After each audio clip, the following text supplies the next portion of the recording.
կյանքումդ պետք է ամեն օր աստվածպաշտության խորհուրդը բարձրանա։ Աստված մարմնի մեջ հայտնվեցավ։ Սիրե Քրիստոսի հայտնվելը քու կյանքումդ։ Սիրե Աստծո խոսքը հայտնվի քու կյանքումդ,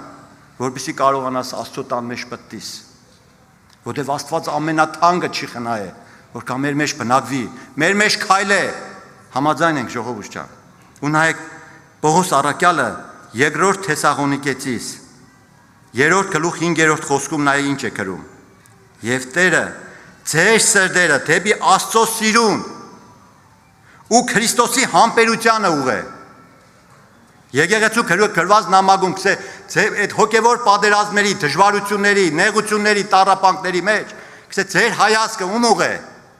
Աստծո սիրուն ուղղե, որտեղ Աստված ամենաթանկը չի խնայ։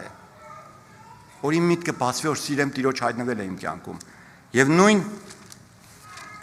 մի համար էլ կարդամ, որ տեսնեք նույն հայտնությունը առաքյալներին է Սուրբ Հոգին բաց է։ Թուղթ Հուդայի առաջի գլուխ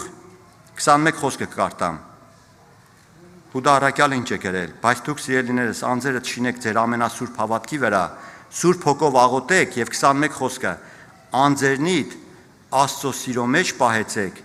մեր Տեր Հիսուս Քրիստոսի ողորմությանը սպասելով։ Անձերնիդ պահեք ինչի մեջ։ Նորից նույն խորհուրդը, աստվածպաշտության խորհուրդը, որպեսզի իմ ու քու կյանքում անօրենության խորհուրդը չբարձրնա, դառնության արմատը չբարձրնա, ընտրությունը դու Քրիստոս խորհուրդին, Աստծո սիրո մեջ մնա, Աստված ամենաթանկը չի խնայ, ավելի լավ է մնամ թշվառության մեջ, բայց հայացքս երկինք ուղած, որովհետև Տերը ինչ է ասել, արդարը հավատքեն պիտի ապրի, եւ անոր ասել է, պիտի կադարեալ։